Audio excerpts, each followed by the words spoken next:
muda.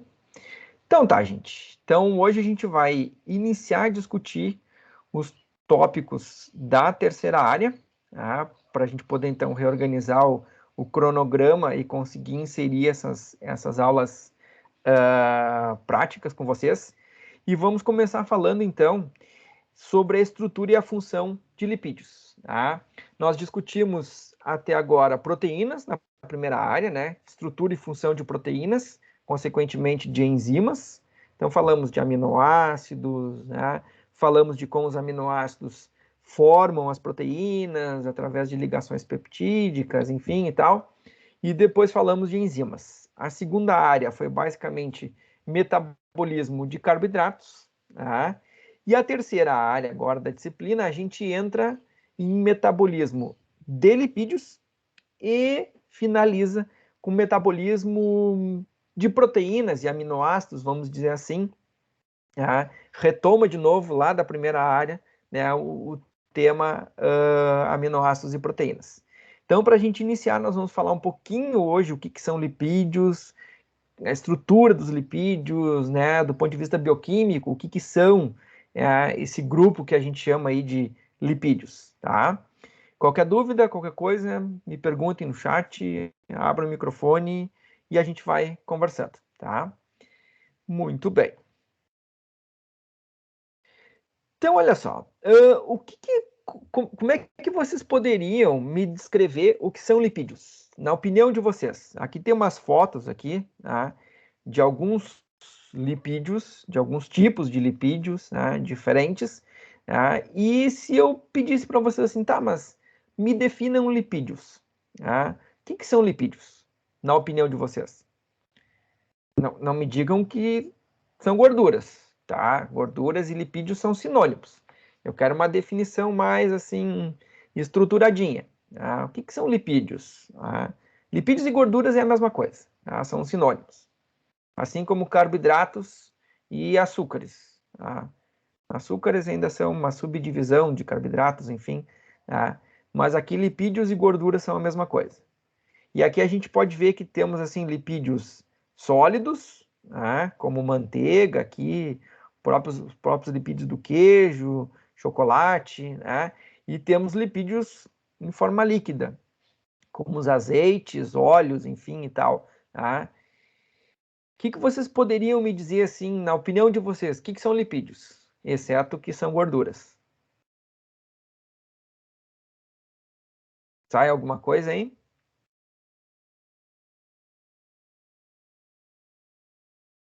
A Laura colocou ali, macromoléculas formadas por ácidos graxos e álcool. Um dos grupos de lipídios, sim, são esses aí, Laura. A gente chama de triacilgliceróis, tá? Ou triglicerídeos. Tá? É um grupo dentro dos lipídios. Tá? Mas existem outros tipos de lipídios. Tá? O Vitor colocou uma coisa muito importante. Os lipídios eles têm como característica comum serem apolares. O que quer dizer apolares? É uma molécula que não tem uma polaridade definida. E por não ter uma polaridade definida, eles têm uma característica comum a todos os lipídios. Devido a essa característica de serem apolares, e essa característica dá uma propriedade para os lipídios que é comum a todos os lipídios. Tá? E essa a gente sabe empiricamente, conhece do dia a dia, assim. Que propriedade é essa?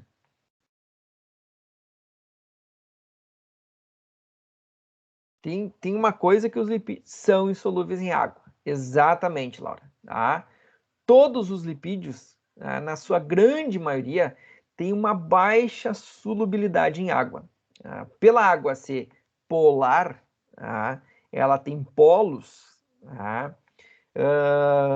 e os lipídios serem apolares, eles não se misturam, eles se repelem, eles têm uma repulsão, então não se misturam com água. E essa é a característica principal dos lipídios. Eles são um grupo muito diverso de macromoléculas, que tem uma única característica em comum: serem insolúveis ou terem uma baixa solubilidade em água. Alguns até a gente consegue misturar né, com uma certa dificuldade, mas consegue. Tá? Ao passo que tem outros que são impossíveis de se misturar em água. Tá? Manteiga, por exemplo, né, banha de porco, a própria gordura de coco são completamente insolúveis em água. Tá? Tem alguns outros lipídios que a gente consegue solubilizar, tá? Com uma certa dificuldade, mas consegue. Tá?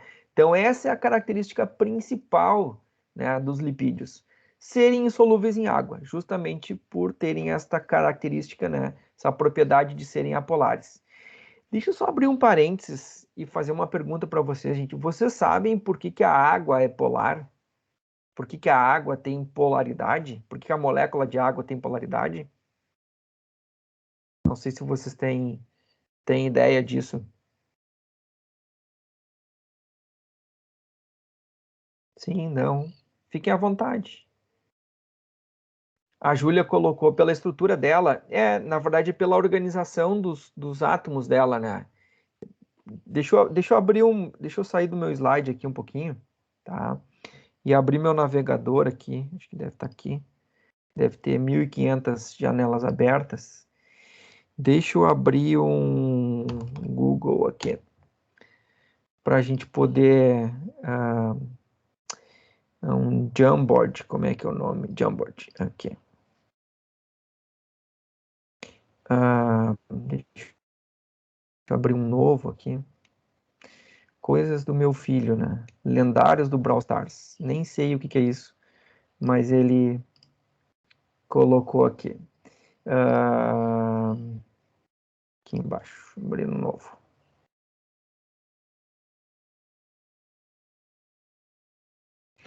Então, olha só, deixa eu abrir uma caneta aqui, acho que é essa aqui. Então, aqui, imaginem, desconsiderem a qualidade do meu desenho, tá? Mas aqui nós temos o átomo de oxigênio, tá? Ligado, então, a 2 átomos de hidrogênio, que seria a molécula de água, tá? Digamos que eu não sou muito prático nessas coisas, tá? E aí tem uma coisa muito interessante. Essa ligação química aqui, tá? Tanto entre esse oxigênio e esse hidrogênio, e entre o oxigênio e esse hidrogênio aqui, o que nós temos aqui? Nós temos um compartilhamento de elétrons aqui, tá? Deixa eu ver se eu consigo desenhar duas bolinhas aqui. Tá? Um elétron aqui, compartilhado, e outro aqui, tá? Então, são 2 elétrons compartilhados nessa ligação e 2 aqui. Normalmente, o que acontece, gente? O oxigênio, ele é um átomo eletronegativo, ou altamente eletronegativo. O que significa isso? Ele tem preferência por elétrons. Tá? Por que ele tem preferência por elétrons? Porque ele é um átomo pequeno, tem um raio pequeno, tá? E tem um relativo número de prótons no seu núcleo. Então, como esses prótons estão num núcleo de um átomo com raio pequeno, a capacidade desses prótons de atrair elétrons é muito grande. Diferente, por exemplo, né, de um metal, por exemplo, vamos pegar assim, chumbo, né, ele tem um número muito grande de prótons no núcleo, mas é um elemento que tem um raio gigantesco. Então, os elétrons ficam muito distantes, né, desse núcleo. Então, ele não tem capacidade de atrair tão fortemente esses elétrons. O oxigênio, né, é o segundo átomo mais eletronegativo que existe. O que significa isso? Significa que essa relação dele, número de prótons no núcleo, e o raio é maximizada. Então, a tendência desse oxigênio aqui é atrair, tá, esse elétron aqui para próximo do oxigênio. E a mesma coisa acontece com esse elétron aqui. Tá? Por isso que ele é um átomo eletronegativo. Ele atrai, né, os elétrons para próximo de si.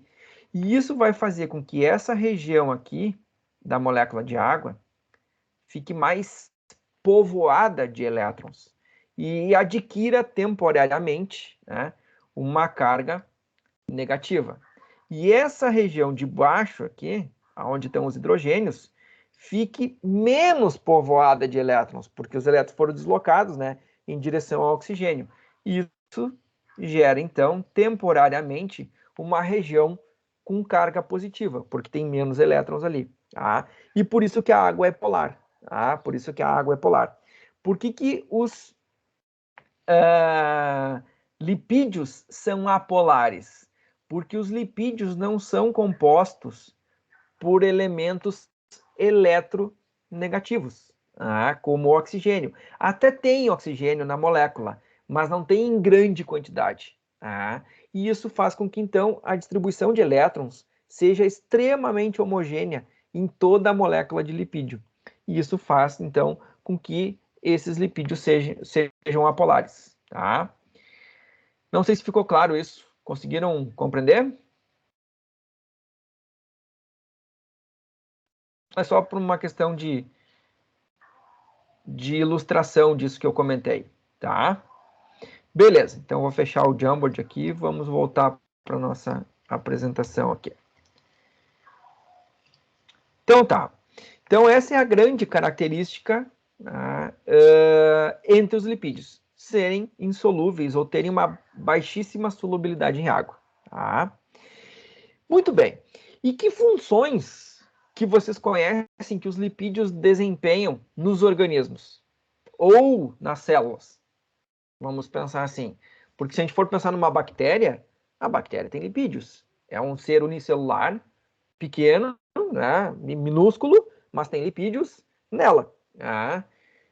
Claro que se a gente for pensar num organismo pluricelular como nós, né, nós temos lipídios armazenados em alguns tecidos que desempenham funções que provavelmente vão ser diferentes das funções desempenhadas pelos lipídios que estão lá na bactéria. Tá? E que funções são essas? Que funções que vocês poderiam me citar aí que os lipídios desempenham? Vamos ver aqui. A Laura colocou função energética, né, isolante térmico. Né? Então, no nosso caso, as reservas energéticas, né, são de lipídios. Né? Formação das membranas, extremamente importante, os fosfolipídios de membranas. Né? Hormônios. Né? Então, vamos mostrar cada um desses exemplos, Laura, que tu comentou. Então, uma das funções que os lipídios desempenham é reserva energética, armazenamento de energia. Então, se a gente pegar aqui um pedacinho de carne, aqui nós vemos essa camada de gordura aqui em cima, que é lipídio, e esse tecido lipídico tem como função armazenamento de energia. Nós já vamos entender por que os lipídios armazenam energia. A propósito, pensando nessa pergunta, por que uma molécula como os lipídios, ou como a glicose, que a gente veio discutindo bastante nas aulas anteriores, armazena energia? Aonde que estão contidas essa energia? Em qual parte da molécula ou em que local na molécula está contida essa energia? Na opinião de vocês? Vamos pensar na glicose. A glicose, ela é oxidada na via glicolítica. Os piruvatos, então, podem ter destino à fermentação, ou podem ter o destino à respiração celular. Se eles forem para respiração, vão ser convertidos a acetil-CoA, entram no ciclo de Krebs, formam um monte de NADH, um monte de FADH2, que vai lá para a cadeia respiratória, e toda essa energia é convertida em ATP. Resumão da ópera. Aonde que estava armazenada essa energia na molécula de glicose? Aonde que vai estar armazenada a energia nessas moléculas de lipídio? Em qual parte da molécula? Na opinião de vocês? Em qual parte da molécula ou qual parte da célula? Não, em qual parte da molécula? Por exemplo, se a célula, a gente sabe, o tecido adiposo vai estar armazenado os lipídios. Mas por que esses lipídios armazenados no tecido adiposo armazenam energia? Por que eles são fonte de energia? Aonde que está essa energia nessas moléculas de lipídio? Porque são moléculas, né? São, assim como a glicose é uma molécula, os lipídios são uma molécula também. Aonde que está a energia armazenada nessa molécula? Aonde que ela está? Vou dar uma dica para vocês. Pensem no ATP. O que é quebrado no ATP para liberar energia e essa energia poder ser utilizada pela célula? As ligações químicas. As ligações químicas, exatamente. Tá? E aí, se a gente for pensar na glicose, que a gente veio discutindo nas aulas anteriores, o que acontece com a glicose na via glicolítica? Ela é quebrada ao meio, né? Nós temos uma cadeia de 6 carbonos, que é quebrada ao meio, formando 2 cadeias de 3 carbonos, 2 piruvatos. Esta ligação que é quebrada, gente, libera energia. Tá? E essa energia é utilizada para quê na via glicolítica? Para a síntese dos ATPs. Aqueles 4 ATPs lá, lembram? Tá? Depois, esses piruvatos vão lá para o ciclo de Krebs. E lá no ciclo de Krebs, né, cada carbono do piruvato é removido e libera uma molécula de CO2. Então, cada ligação química daqueles 3 carbonos que ainda restaram vai sendo quebrada e vai liberando essa energia. Toda essa energia vai ser armazenada nos NADH e no FADH2, que vão lá para a cadeia respiratória e liberam, né, os seus hidrogênios lá, geram todo aquele fluxo de elétrons, e esse fluxo de elétrons, então, é utilizado para a síntese de ATP. Tá? Então, a energia que a gente, essa energia que a gente fala, a energia química que vocês ouvem falar nos meios de comunicação, né, isso é a energia contida nas ligações químicas. Tá? Nas ligações químicas entre um carbono e outro carbono das moléculas. Tá? O Luiz Henrique colocou bem ali, nas ligações. Tá?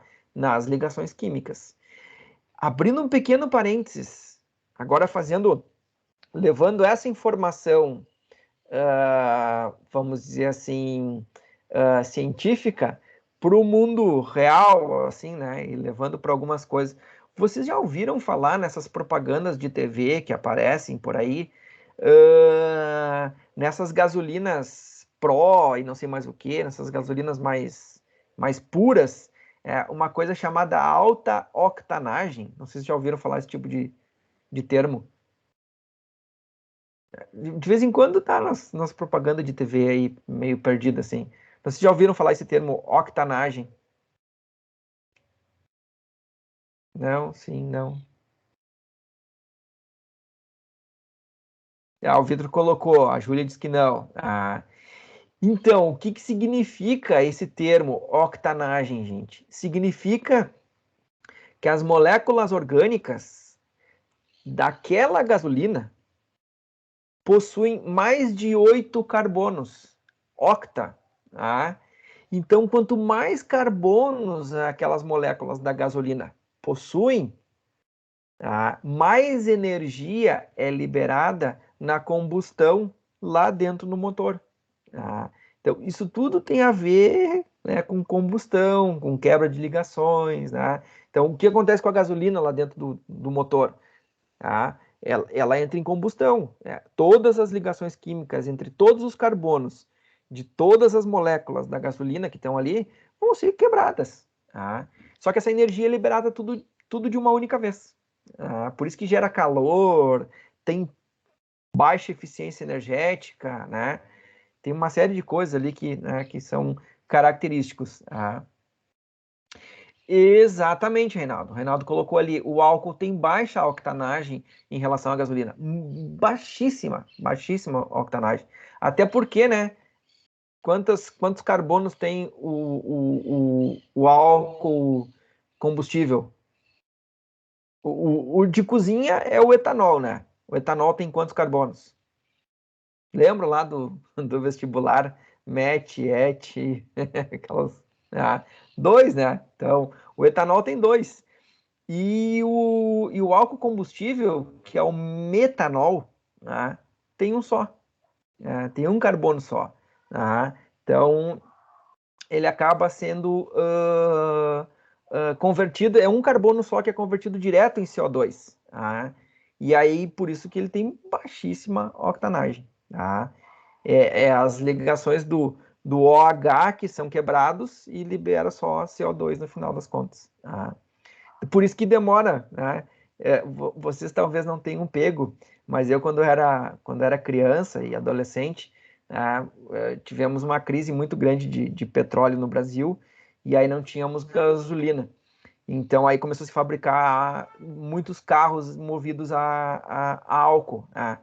E aqui no inverno era um horror, aquilo não pegava nunca, tinha que ficar 2 horas ali tocando, né, tocando a chave, não pegava, não pegava. Aí tinha o tal do afogador que tu tinha que empurrar, tinha uma manivelinha que tu empurrava para fazer, enfim, era uma confusão. Tá? Hoje a gente já tem os carros flex, bicombustível, né, que aí já esse problema já foi superado. Mas era divertidíssimo, assim. No inverno era uma coisa, assim, de dar risada, assim, de tentar pegar o carro e o carro não pegava. Justamente porque o etanol tem baixa octanagem. Tá? Então... Tá bom, Reinaldo, tá bom. Vou levar como um elogio. Não, tô brincando, tô brincando. Não, mas é que, gente, eu tenho 42 anos, então, né, já dá para ter uma ideia aí que já tem aí quatro décadas na paleta, tá? Então, alguma coisa a gente já viveu, tá? E já passou por aí. Mas era muito engraçado, tá? Era um horror, assim. Aqui no inverno. E aí, claro, os carros foram fabricados para o Brasil inteiro. Então, assim, do Paraná para cima não tinha problema. Agora, do Paraná para baixo, tá? Era um pavor, assim. O inverno era divertidíssimo, assim. Mas, enfim, voltando às nossas discussões aqui, tá? Então, assim como a gente tem, né, lipídios numa consistência mais sólida, que são utilizados como armazenamento de energia, tá? Nós também temos lipídios numa consistência mais líquida, que também são utilizados para armazenar energia. Tá? Uma pergunta muito lógica, gente, uma resposta muito rápida também. Por que vocês acham que tem óleo armazenado na semente do soja? Por que vocês acham que tem óleo armazenado na semente de canola? Enfim, por que esses óleos estão ali? Qual é a função desses lipídios? Reserva energética. Reserva energética. Mas reserva energética para quê? Para quê e para quando? A Laura respondeu. Já faço a pergunta para ti mesmo, Laura. Para que essa reserva energética? E para quando? Em que momento? Né? Para que essas sementes vão precisar? Quando exatamente? Né? Para germinação. Quando essas sementes forem germinar, né? Da onde que essas células da semente ali vão obter energia? A partir daquelas reservas de óleo, tá? De gordura que tem ali na semente. Tá? Então, essa é a finalidade, né, daquela reserva. Tem plantas como, por exemplo, milho, trigo, né, e outras gramíneas, aí, aveia, enfim e tal, tá? Que não armazenam grandes quantidades de óleo, grandes quantidades de gordura, tá? Armazenam principalmente carboidratos, amido. Tá? E é desses carboidratos que eles vão retirar a energia para o processo de germinação. Mas tem outras espécies que optaram por armazenar óleos, tá? Como é o exemplo das oleaginosas, como, né, no geral aí. Aí tem, né, soja, amendoim, canola, né, enfim, aí uma série de outras culturas aí que né, utilizam óleos como reserva energética, tá? Então, essa é uma das funções, tá? Armazenar energia, reserva energética, para quando necessitar. Tá? Nós, como animais, nós também armazenamos lipídio, tá? Para quando necessitarmos de energia. A propósito, gente, abrindo um pequeno parênteses, por que o nosso organismo optou por armazenar gordura como reserva energética? Por que nós não armazenamos amido? Ou, por exemplo, sei lá, algum outro tipo de carboidrato? O que vocês acham qual é a lógica evolutiva aí que nos fez migrar para o lado de armazenar energia, né, na forma de lipídios. Vamos ver aqui. A Júlia comentou que é mais eficiente, tá? E o Bernardo colocou que é mais fácil de quebrar. Tá? E a Laura comentou que é mais calórica. Exatamente. As três respostas estão corretas. Tá? Por que nós optamos por lipídios? Tá? Porque os lipídios têm uma maior quantidade de carbonos. Então, se tem maior quantidade de carbonos, tem maior quantidade de ligações químicas. Quando eu quebrar esse lipídio, né, vai liberar mais energia. Tá? Fala, Laura. Você levantou a mão? Diga. Eu fiquei com uma dúvida agora, porque tu falou assim, por que nós, seres humanos, optamos por reservar energia na forma de gordura, ao invés de amido? Que outro ser, tem algum outro animal, algum do nosso filo, que armazene como amido e não gordura? Eu achava que todos armazenam. Ah, tá, então não tem. Não, tá. todos. Eu fiquei pensando, de repente, sei lá, uma galinha armazenada de outra forma, mas não. Não. Até porque tem uma outra questão envolvida. Se a gente armazenasse ou na forma de amido, enfim, ou carboidrato, né, que seja, ou na forma de proteínas, tem um probleminha que isso acarretaria.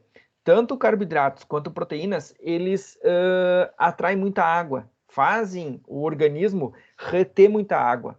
E aí o nosso peso, tá? Se a gente tivesse que armazenar a mesma quantidade de energia que nós temos armazenado no tecido adiposo de um ser humano aí de 70 quilos, por exemplo, se nós fôssemos armazenar essa mesma quantidade de energia na forma de carboidratos ou na forma de proteína, esse indivíduo pesaria 90 a 100 quilos, só por causa da retenção de água que teria. Porque tanto as proteínas quanto os carboidratos, eles retêm muita água em volta da molécula de carboidrato e em volta da molécula de proteína, por exemplo. E isso acarretaria uma modificação estrutural no organismo. Imaginem nós, né, na estatura que nós somos, pegar uma pessoa de estatura média, com a estrutura física que ela tem, pesando 30, 40 quilos a mais. Seria uma coisa complicadíssima. Então tem essa outra questão envolvida, que o lipídio, entre aspas, ele é mais leve, é mais energético e é mais leve. Por quê? Porque ele é isento de água. Não tem água praticamente. O nosso tecido adiposo, o teor de água é baixíssimo. Então tem esta outra questão. Evolutivamente é muito bom. Tá? Muito bem. Outra, né, função dos lipídios, né, são componentes essenciais das membranas biológicas. Né? Todas as membranas, gente, todas.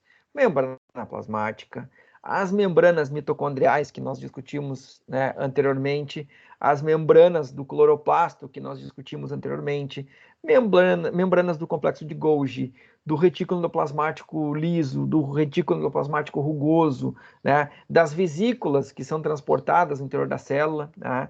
Então, aqui a gente tem um exemplo, né, de uma membrana plasmática, só que isso que está desenhado aqui, gente, isso aqui é tudo esquema. Tá? É tudo esquema. Então, imagina uma proteína aqui como um bastão, uma proteína como, sei lá, nem sei que forma que é isso aqui, mas enfim, essa forma globular aí. Tá? E a gente sabe que as proteínas não são assim, elas são formadas por átomos, por elementos químicos. Né? Da mesma forma, esses lipídios que estão aqui, formando essa bicamada lipídica aqui, tá? E esse desenho que está aqui é meramente ilustrativo. Tá? Essas moléculas não são assim.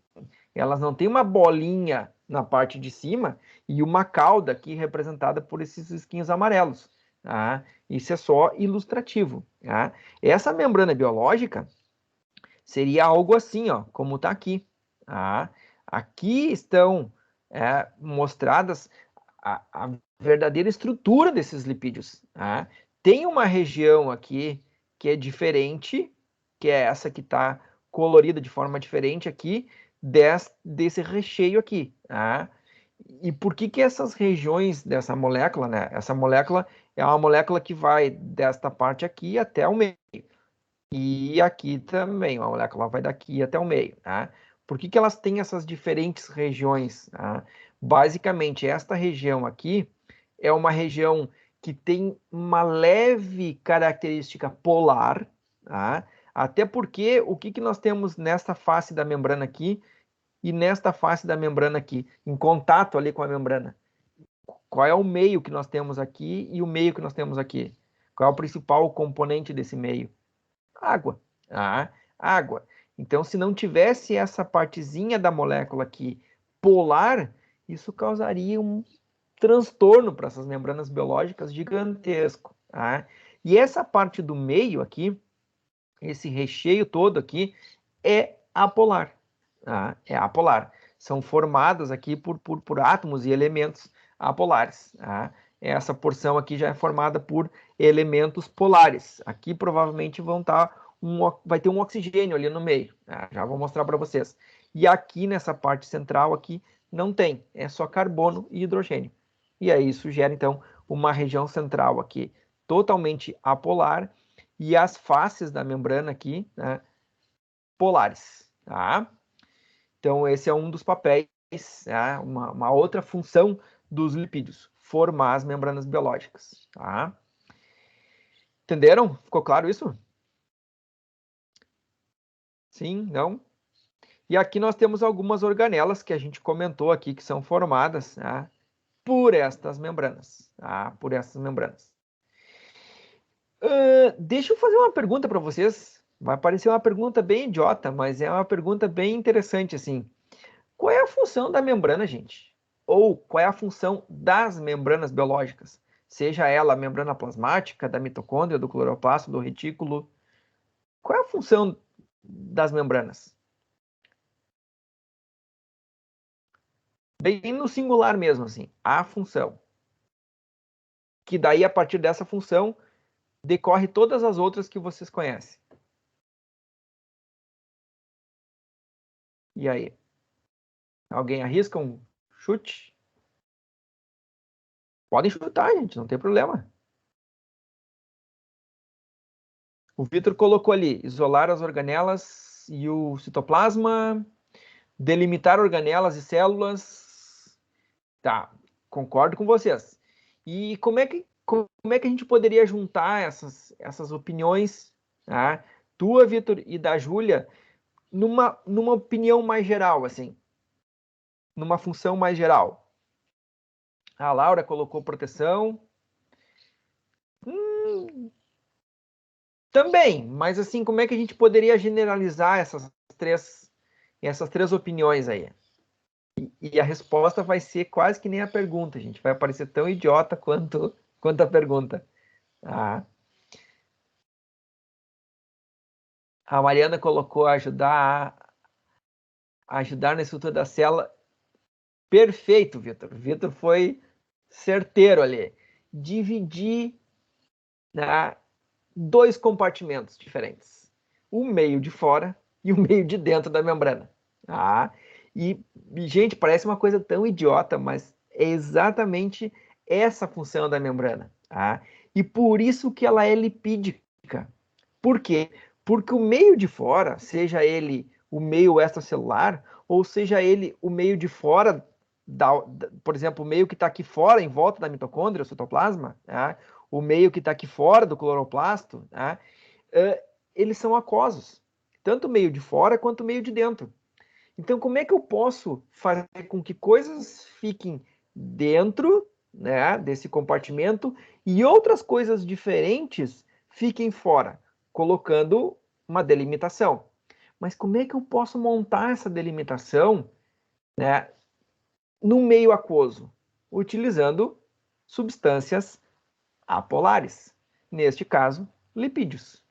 Nesse caso, lipídios.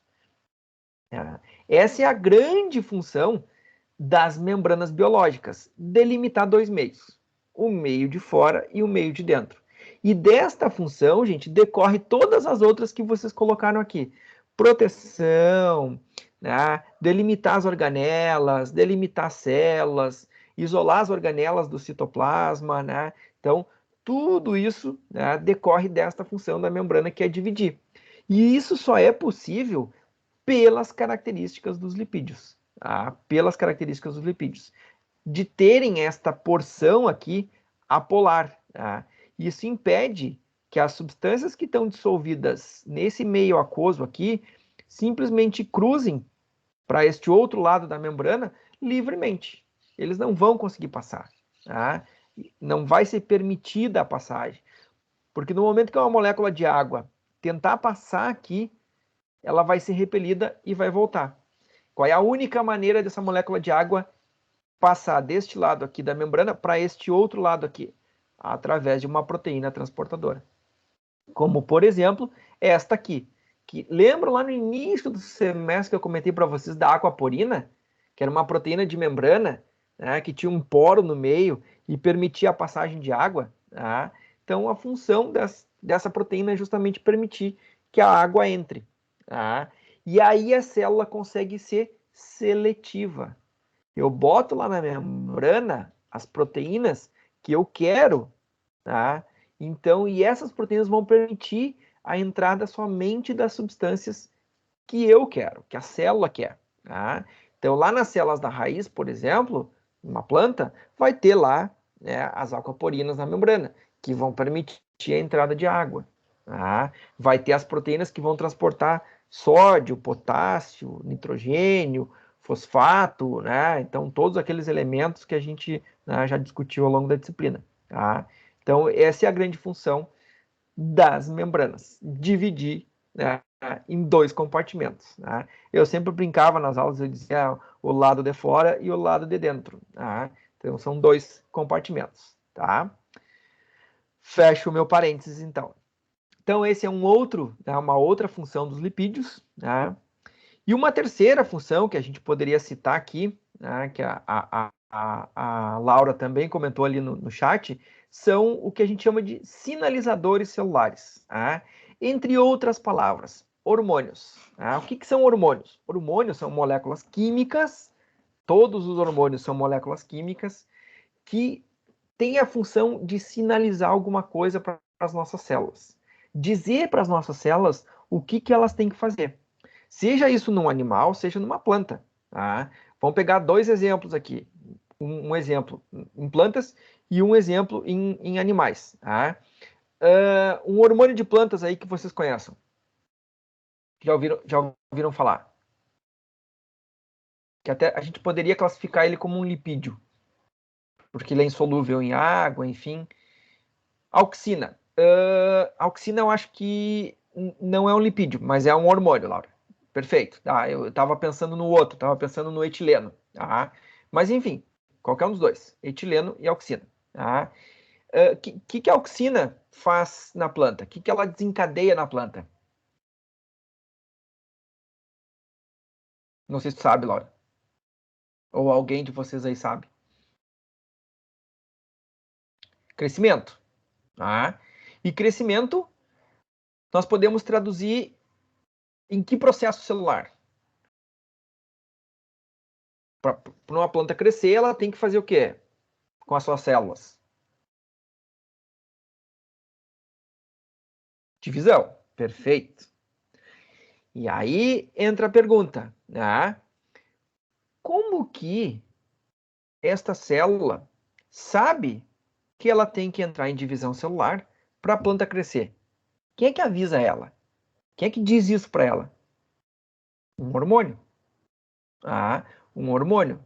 Esse hormônio é uma substância química que vai literalmente, né, ligar em algumas proteínas que estão na membrana dessa célula, e essas proteínas vão desencadear literalmente uma ativação do metabolismo dessa célula e vai dizer para essa célula, ó, se divida porque tem que se dividir. Porque chegou uma mensagem lá na membrana dizendo que é para te se dividir. Tá? Que mensagem é essa? Quem é que é esse mensageiro? Os hormônios. Tá? Os hormônios. O etileno é um hormônio que desencadeia o amadurecimento de frutos. Tá? Então, por exemplo, hoje em dia, normalmente o que se faz? Se colhe o fruto mais verde, tá? se transporta esse fruto para o revendedor, para a Ceasa, para o, sei lá, para o mercado, para onde for, tá? E se deixa esse fruto resfriado. Então aí o metabolismo do fruto vai praticamente a zero, tá? Baixa bastante o metabolismo, ele fica lá meio que inerte. Aí agora tá, eu preciso agora colocar esse fruto na prateleira, tá? Porque já está sendo consumido e eu preciso repor, tá? Fazer a reposição do fruto. Aí se injeta nesta câmara fria um gás chamado etileno, que é um hormônio, que vai dizer para as células daquele fruto, ó, vocês têm que amadurecer. O que é amadurecer? Começar a armazenar carboidratos, como frutose, né? Começar a armazenar outros tipos de substâncias ali dentro. Esse hormônio ativa o metabolismo dessas células, né? E faz com que, então, comece a se depositar uma série de substâncias químicas ali dentro, que vai dar o gosto para o fruto, que vai dar a cor para o fruto, enfim, uma série de coisas. Tá? Então, esses são sinalizadores celulares. Tá? Os hormônios são um tipo de sinalizadores celulares. E a mesma coisa, gente, acontece para animais. Tá? No caso de seres humanos, nós temos aí a insulina, é um hormônio, sinaliza para as nossas células o quê? Que a gente acabou de comer, que nós estamos alimentados. O glucagon, que é um outro hormônio, que é o oposto da insulina, o glucagon diz, ó, o corpinho aí está em jejum, tá? Ele não comeu nada até agora. Então nós vamos ter que buscar energia lá nas reservas, lá nos lipídios, por exemplo. Tá? E aí tem mais uma série de outros hormônios que a gente pode citar. Aqui eu trouxe para vocês alguns exemplos, que é o que está no livro, que são hormônios lipídicos, tá? Lipídicos, tá? Como por exemplo, cortisol, aldosterona, testosterona, estradiol, progesterona, calcitriol e a própria equidizona, que é o hormônio responsável pela equidise, né? Pela troca da troca do exoesqueleto em insetos. Tá? Todos esses hormônios aqui, todos eles, e aqui está a estrutura química deles, ó. Esse desenho, né, que está aqui, essa molécula química aqui, é justamente a estrutura química desses hormônios. Tá? Cortisol, um hormônio responsável por sinalizar estresse, né? E aí, gente, não é aquele estresse, é estresse biológico, não é estresse psiquiátrico, tá? É estresse, por exemplo, assim, pegar um exemplo de um animal, um ruminante, uma vaca. Né? Aqui no estado, durante o inverno, há muitos anos atrás, nós tínhamos problema de pastagens. Né? A pastagem, a pastagem de inverno, comparado com as pastagens de verão, elas tinham uma qualidade muito baixa. Né? E isso ativava no animal, né, um certo estresse. Por quê? Porque a qualidade do alimento não era o mesmo no verão e no inverno. O inverno era pior. Tá? Então libera cortisol, tá? E faz toda uma readequação metabólica nesse animal para ele se readequar a esse novo ambiente. Tá? O cortisol ele é um hormônio que está relacionado com o estresse ambiental. Tá? A restrição hídrica, restrição nutricional, enfim, uma série de coisas. Tá? Não é psiquiátrico, tá? É outra coisa. Aí tem os hormônios sexuais, né? Testosterona, estradiol, progesterona, todos eles são lipídios também, tá? Fazem parte, né, de um grupo de lipídios que a gente vai comentar um pouquinho mais para frente, talvez na quarta-feira, tá? Dúvidas até aí? Tudo tranquilo? Tá? E um outro grupo de lipídios que nós já comentamos participam como pigmentos fotossintéticos, né? Os beta-carotenos, vitamina A, né? Beta-caroteno, luteína, né? Todos eles são lipídios, né? Fazem parte desta classe de macromoléculas denominadas lipídios. Né? Então, também, aqui alguns exemplos, né, de outros lipídios. Então, os lipídios, gente, eles não têm só a função de reserva energética. Tá? Eles desempenham muitas funções, tá, distintas, justamente porque eles são um grupo muito distinto de moléculas, tá, que tem uma única característica em comum: terem uma baixa solubilidade em água, tá, ou serem solúveis em água. tá? Então, aí, alguns dos exemplos, né, das diversas funções que os lipídios desempenham nos organismos vivos, tá? Lembrei de uma coisa que eu queria comentar com vocês. Abrindo um parênteses, mais para frente nessa terceira área da disciplina, a gente vai falar sobre fixação biológica do nitrogênio, tá? Vai falar sobre nódulos de raízes, enfim e tal, tá? E não sei se vocês já conversaram alguma coisa em alguma disciplina sobre isso, mas o processo, né, de formação do nódulo nas raízes das leguminosas, tá, para ocorrer a fixação do nitrogênio, depende de lipídios. Tá? Depende de lipídios. A planta, a leguminosa, por exemplo, soja. Tá? A gente planta o soja na terra e começa a germinar. Tá? Germinou, tá? Beleza? Agora já não é mais plântula, é uma planta já, né, que está fazendo fotossíntese e já é autossustentável. Tá? A raiz dessa planta vai começar a liberar no solo algumas substâncias químicas, tá, que são lipídios, e essas substâncias químicas vão atrair as bactérias fixadoras de nitrogênio para a raiz, para o pelo da raiz. Tá? Essas bactérias vão literalmente, tá, se deslocar na água do solo até encontrar a raiz. E elas são atraídas por esses lipídios liberados, tá, no solo, pelas raízes. Isso a gente vai comentar um pouquinho mais para frente, quando for falar de fixação biológica do nitrogênio, tá? Então, é uma outra função extremamente importante, né, que os lipídios desempenham, né, já fazendo parte desse grupo aqui de sinalizadores. Né? Eles sinalizam para as bactérias, né, que elas têm que se deslocar. Né? Gente, abrindo um parênteses, assim, agora eu vi o comentário da Júlia ali, dizendo legal, né? Tudo que acontece, gente, nos organismos vivos, todos os processos que vocês possam imaginar, tudo é a base de moléculas químicas. Tudo. Ah, por isso que eu enfatizo e às vezes fico, né, meio que sou meio redundante em alguns comentários que eu faço. Né? A base de tudo está na bioquímica. Tá? Porque tudo que acontece nos organismos vivos tem uma base química. São reações, né, através de enzimas, né? Por exemplo, esses sinalizadores que atraem, né, a bactéria para a raiz, né, são moléculas químicas, né?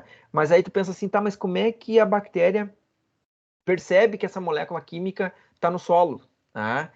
Tem lá na membrana da bactéria uma proteína aonde essa substância se liga e ela desencadeia uma reação química dentro da célula, dizendo, ó, é nessa direção aqui que tu tem que se deslocar, porque nessa direção tem mais moléculas químicas dessa que acabou de ligar aqui na tua membrana. Ah, então, é tudo por sinalização química, tudo né, tem mediadores químicos envolvidos. Tá? Então, isso é a base de tudo. Tá? E aí, claro, obviamente, né, eu sou suspeito para falar porque eu adoro isso e dou aula disso, então fico meio redundante de vez em quando, tá? Muito bem, seguindo adiante então. Falamos até agora de vários lipídios, enfim e tal, tá? Mas ainda não mostrei para vocês o que são esses lipídios, tá? Então hoje nós vamos discutir alguns desses lipídios que estão diretamente envolvidos com o armazenamento de energia. Depois a gente vai discutir os outros, tá? Mas esses são o foco principal de hoje, tá? Então vamos lá.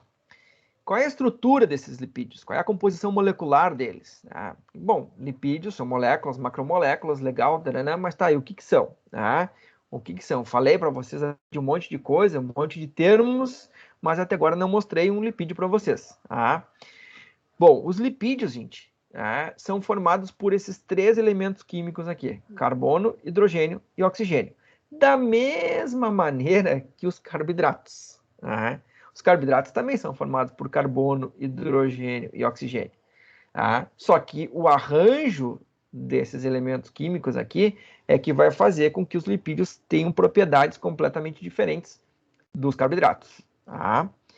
E um exemplo aqui de lipídio é essa molécula química que está desenhada aqui, tá? Que se chama ácido graxo. Tá? Por que nós chamamos de ácido? Primeira coisa, porque ele tem uma carboxila aqui na extremidade. Por isso que ele é um ácido. E por que ele é graxo? Tá? Porque ele pertence aos lipídios, tá? E também porque seguido dessa carboxila aqui, nós temos uma cadeia aqui de carbonos, chamada de cadeia hidrocarbonada ou cadeia carbonada. Então, cada vértice desses aqui, ó, tem um carbono, tá? E as moléculas que estão ligadas nesses carbonos aqui são hidrogênios. Então, aqui eu teria um CH2, aqui um CH2, aqui um CH2, um CH2, até chegar lá no final, no último carbono aqui, onde eu teria, então, um CH3. E aqui está a representação dessa molécula, né? Deste lipídio. Aqui estão os dois hidrogênios, o cinza mais escuro são os carbonos, e o cinza mais clarinho aqui são os hidrogênios. Tá? Se eu conseguisse girar essa molécula aqui, teriam outros dois hidrogênios do outro lado dela. Tá? Então, essa é a estrutura de um dos tipos de lipídios que a gente vai discutir. São justamente os ácidos graxos. Tá? E eles são ácidos porque tem essa carboxila na extremidade, tá? E depois esta cadeia carbonada aqui. Tá? Essa cadeia carbonada, gente, ela é apolar. Tá? Ela é apolar. Por quê? Porque só tem carbono e hidrogênio aqui na sua composição. E essa parte aqui dessa carboxila aqui, como vocês podem ver, ela é polar e carregada, né? Porque tem esses dois oxigênios aqui e tem uma cargazinha nesse oxigênio aqui. Então, essa porção do meu lipídio, esta porção deste ácido graxo, que é um tipo de lipídio, tá? Ela é polar.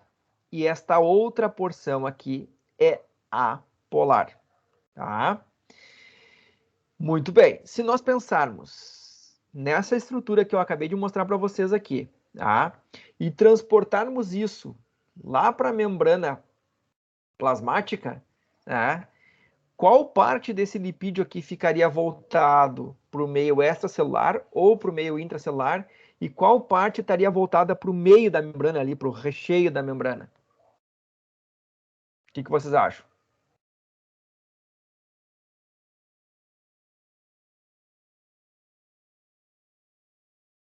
Estão me escutando, gente? Só para eu saber. Ah, tá. O grupo carboxila aqui estaria ou para o meio extracelular, como a Laura e o Vitor colocaram, e essa parte apolar aqui estaria para o recheio da membrana, para aquela parte de dentro da membrana. Tá? Por que vocês acham, então, gente, que quando a gente vê uma membrana biológica, tipo essa aqui, ó, deixa eu voltar aqui, tipo essa aqui, tá? Tipo esta aqui, ó, por que vocês acham, então, que os lipídios são representados dessa maneira aqui? Uma bolinha e um palitinho. Ou uma bolinha e dois palitinhos aqui. O que é a bolinha e o que são os palitinhos que estão ali nessa representação aqui? Na opinião de vocês.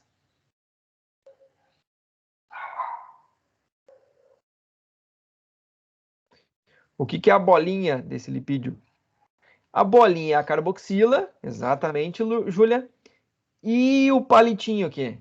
O palitinho é aquela cadeia de carbonos ali, né? Que é a parte apolar do nosso lipídio. Tá? Exatamente isso. Então é assim que os lipídios são representados aqui na membrana. Tá? Por essa bolinha e esse palitinho, que justamente significam, tá? Isto aqui. Deixa eu dar um. A carboxila, a bolinha, e o palitinho, a cadeia carbonada. Tá? Essa cadeia carbonada aqui, gente, pode ter de 4 carbonos até 36 carbonos. E aí a gente já começa a pensar por que os lipídios são tão energéticos, né? Imaginem aí 36 carbonos, uma cadeia gigantesca, né? Enorme. Tá? E esse ácido graxo aqui, nós chamamos ele de ácido graxo saturado, ou gordura saturada, ou lipídio saturado. Por quê? Porque essa cadeia carbonada aqui, essa cadeia de carbonos aqui, não tem nenhuma dupla ligação. Todas as ligações químicas aqui são simples, tá? São simples. Diferente deste ácido graxo aqui. Tá? É a mesma molécula que está aqui, exatamente a mesma, com o mesmo número de carbonos aqui, só que no meio da cadeia tem uma dupla ligação entre dois carbonos. Tá? Tem uma dupla ligação ali entre dois carbonos. Isso faz, gente, com que tá, essa cadeia fique torta. Tá? Essa cadeia aqui fique torta. Tá? Dá uma entortada, né, na cadeia, essa dupla ligação. Tá? E aí esse ácido graxo fica com uma conformação diferente. Tá? Fica com uma conformação aqui diferente. Tá? Deixa eu só fazer um comentário. A Laura colocou ali no chat que a bolinha, na representação dos lipídios ali de membrana, é o fosfato. Também, tá, Laura? É a carboxila e o fosfato. Tá? Por isso que os lipídios de membrana são chamados de fosfolipídios, porque tem o fosfato também ali ligado na carboxila. Tá? Tem um fosfato ligado nesse oxigênio aqui. Tá? Então, só para complementar. Muito bem. Entenderam, gente, essa diferença aqui entre o que seria, né, um ácido graxo saturado e um ácido graxo insaturado? Tá? Esse nome diz respeito à estrutura química do ácido graxo. Tá? Esse ácido graxo aqui é saturado, por quê? Porque não tem nenhuma ligação química aqui, desculpa, não tem nenhuma dupla ligação, né, na sua cadeia. Esse ácido graxo aqui é insaturado, porque ele tem uma dupla ligação aqui no meio da cadeia. E essa dupla ligação faz com que a cadeia seja torta, tá? Seja literalmente torta. Ela acaba entortando aqui, tá? Beleza? Muito bem, então. Vamos adiante. Tá? Como é que a gente representa, né, ou como é que a gente nomeia esses ácidos graxos? Tá? Esses que eu acabei de mostrar para vocês. Isso é uma coisa que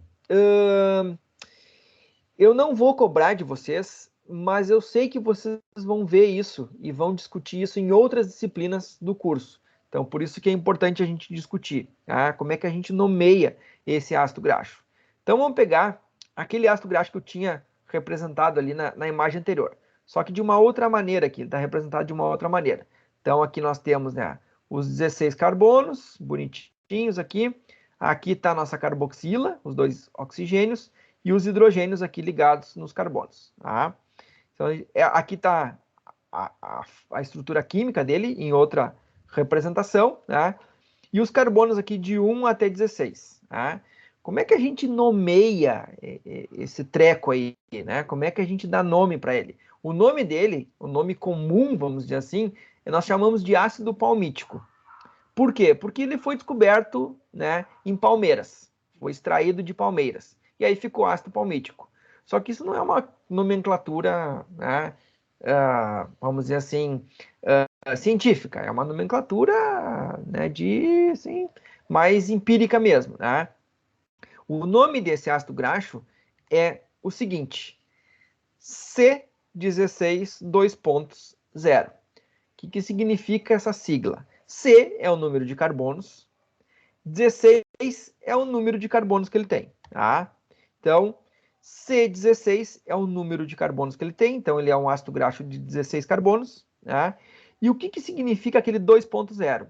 Significa o número de saturações que ele tem, ou seja, nenhuma. Tá? Nenhuma. Tá?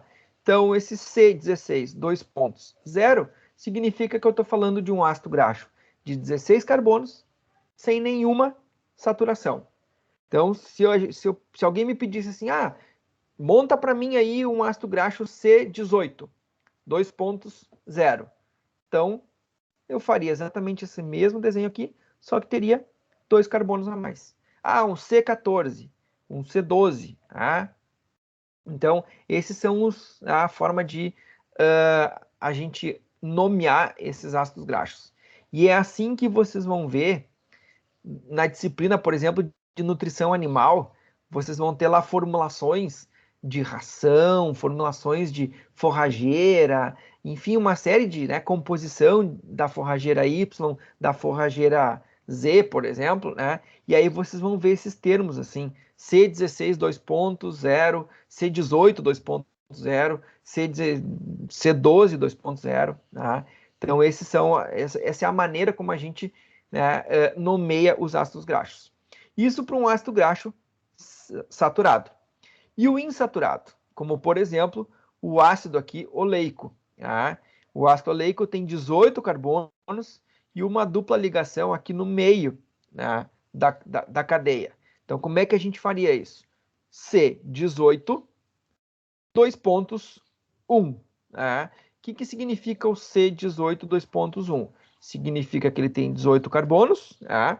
Número de carbonos. O 1 aqui é o número de saturações. E esse valorzinho entre parênteses aqui, esse delta 9, indica em qual carbono está a dupla ligação. Começando a contar, obviamente, aqui da carboxila. Então, a dupla ligação vai estar aqui no carbono 9. Então, ele é um C18, 2.1, entre parênteses aqui, delta 9. Tá? Parece código de radioamador, né? Delta, Papa, Lima, né? Esse tipo de coisa. Tá? Mas não, é o nome de um ácido graxo. Tá? É a nomenclatura que a gente usa para os ácidos graxos. Tá? Vamos ver na prática como é que isso se dá. Tá? Vamos ver na prática como é que isso se dá. Como é que ficaria esses aqui, gente? Tô brincando. Não vou pedir para vocês darem o nome. Mas enfim, aqui tem vários ácidos graxos, ó. O ácido linoleico, o ácido linolênico, o araquidônico, né? Com toda essa estrutura química aqui, com várias ligações químicas, né? Aliás, com várias duplas ligações aqui, tem com essa cadeia toda torcida por causa dessas duplas ligações aqui, tá? E a gente tem como representar eles. Né? A gente contaria o número de carbonos e aonde estão essas duplas ligações. Esses ácidos graxos aqui, nós chamamos de ácidos graxos poliinsaturados, porque tem esse monte de insaturações. Tá? Esse aqui seria um C18, 2.2, porque tem duas duplas ligações e 18 carbonos. Uma delas no carbono 9 e a outra no carbono 12. Tá? Esse aqui seria um C18, que é exatamente o mesmo desse aqui, só que com 3 insaturações. Tá? Por isso que 2.3. Uma no 9, outra no 12 e a outra no 15. Tá? E esse último aqui, um C18, 2.4, porque tem 4 aqui, né, insaturações, 4 duplas ligações. No 5, no 8, no 11 e no 14. Tá? Então, essa é a maneira como a gente dá os nomes aos ácidos graxos. Tá? Dúvidas por aí, por enquanto? Tudo tranquilo? Não? Muito bem. Do ponto de vista prático, para que serve vocês saberem desses nomezinhos aí, desses nomes que eu estou dando para vocês? Isso é muito utilizado, gente, na área de nutrição animal. Então, aqui, ó, eu peguei uma tabela de um artigo científico, tá? Onde os pesquisadores testaram 3 tipos de suplemento para alimentação de ruminantes. Tá? Eles fizeram uma ração lá, uma suplementação, utilizando 3 tipos de óleo, de canola, de arroz e de soja. Tá? E aqui está justamente a tabela com a composição de cada um desses óleos. Então, aqui, o ácido graxo aqui de 16 carbonos, sem nenhuma insaturação, o óleo de canola tem 5,29%, o óleo de arroz 18% e o óleo de soja 11%. Já o ácido graxo aqui 18 sem nenhuma insaturação e o 18 com uma insaturação, ó, aqui estão os percentuais. Tá? Esse aqui é o prevalente, ó. O 18 com uma insaturação é o que mais tem no de canola. Provavelmente, né, o arroz ali está meio termo, porque o de baixo aqui tem bastante também, e o de soja não muito, né? Não é o preponderante, mas é o preponderante no óleo de canola. Tá? Então, essas composições, tá, elas diferem de um tipo de óleo para outro tipo de óleo. E aí nós temos uma mistura aqui de vários ácidos graxos. E é isso que aparece nos rótulos, quando vocês compram lá no mercado, né, lá no rótulo do óleo de canola, do óleo de arroz, do óleo de soja, do, sei lá, do azeite de oliva, né, tem exatamente essas composições aqui. Tem essas composições aqui. Só que notem o seguinte, tem dois ácidos graxos ali que estão com uma nomenclatura um pouquinho diferente daquelas que eu mostrei para vocês. Tem uma aqui, ó, 18,2, então tem duas insaturações, só que aqui apareceu um N6, né? E aqui um 18,3 com um N3. O que é esse N6 e esse N3 aqui? Isso aqui, gente, é um grupo de ácidos graxos que vocês já ouviram falar, que se chama ácidos graxos ômega. Já ouviram falar desse termo? Os ácidos graxos do tipo ômega? Ômega 3, ômega 6, ômega 9. Né? E esses ácidos graxos, né, são os mesmos ácidos graxos insaturados que nós estamos falando na disciplina. Só que é uma maneira diferente de dar nome para eles. Tá? Esses três ácidos graxos que eu mostrei para vocês aqui, com essa nomenclatura toda aqui, os três são ácidos graxos ômega. Tá? Ômega é justamente uma designação para ácidos graxos insaturados ou poliinsaturados, com insaturações, ou com poucas ou com muitas insaturações. Tá? E nas tabelas de nutrição animal, eles aparecem com esse N6 aqui. Tá? O N6 significa que este aqui é um ômega 6 e o N3 significa que esse aqui é um ômega 3. Tá? O que quer dizer o 3, o 6, o 9 no caso dos ômegas?